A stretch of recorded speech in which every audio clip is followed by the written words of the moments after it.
celebrating Black History Month. Sponsored by Eskenazi Health, McDonald's, Richard M. Fairbanks Foundation, and Bose McKinney & Evans.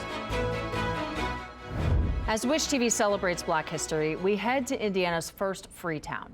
Black Civil War veterans established the historic Norwood neighborhood on the southeast side of Indianapolis. It's a testament to its founders' tenacity. News 8's multicultural reporter Katira Winfrey introduces us to descendants and community members dedicated to maintaining its history.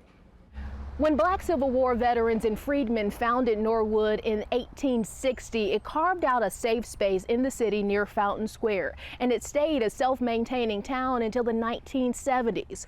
Today, descendants still remain, sharing the history, hoping to hold on to the legacy. Freedmen were the first to walk the streets of Norwood, the legacy of it still rooted deep into the foundation. My life, whole life. At 93 years old, Flanora Frazier knows. Her grandfather, Sidney Pennick, was one of them. He was in the war and things. I've heard my grandmother talk about that. He joined the Civil War in an effort to help free his mother from slavery, eventually moving to Norwood and founding its first church, Pennick Chapel AME Zion Church. It's hard to imagine. We didn't have much, but we were happy. Back then, Frazier says, as a self-maintaining town, you came to rely on your neighbors for maintenance, guidance, food, and family. Family. Every house was a part of your family, even though they not really kin, but that was the attitude. She's one of the early puzzle pieces holding it all together, sharing what she knows with those here now, like Norwood Neighborhood Association President Brenda McAtee. Flanora Frazier gave me all the docs. It's more than this, but I just organized. But she gave me this. She moved here in 1969, just before the town merged with the city of Indianapolis. A year later, in 1970, they welcomed paved streets and sidewalks. We have had our turn, and thank God that he's keeping us here, but we want to get this done to let the kids know, just like we're doing with this old history back when, we want them to know coming forward. McAtee has been a voice of advocacy for the community since then. I love what I'm doing. I love the neighborhood. Spearheading improvement efforts alongside city leaders in order to maintain the neighborhood's historical integrity while building it up for the current generation. We need to go forward, not backwards.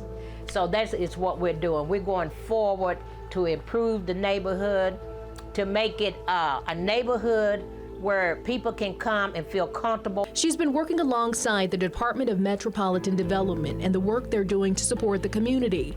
Lorenzo Giple is Deputy Director of Planning, Preservation, and Urban Design. Norwood is a community that functioned as its own town for the longest time. The histories of Black and brown communities, Giple says, doesn't get the attention it deserves, but those stories are an important part of the fabric of Indianapolis. Indianapolis, we know this for a fact, Indianapolis, and we believe also that Indiana only Freetown. Applauding the tenacity of communities like this that grew despite the challenges of the day.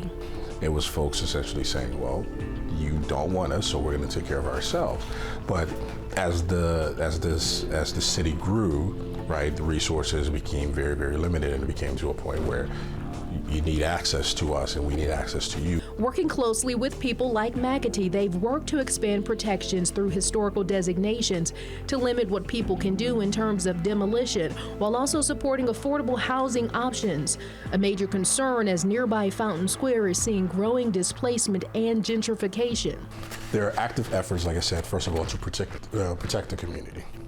That is our #1 priority, and that is the #1 thing that the community has asked for. McAtee says the community has always been the focus, so the decisions that are made together. I've always felt that this is a very rich neighborhood. And she's hopeful to see what's next. As for Frazier, she knows the history and can be their guide. Well, if you don't know where you came from, you might repeat it. And the Neighborhood Association is finalizing plans to establish a new community center to expand access to resources and recreation. Reporting in Norwood, Katira Winfrey, Wish TV, wishtv.com, and follow us on Facebook.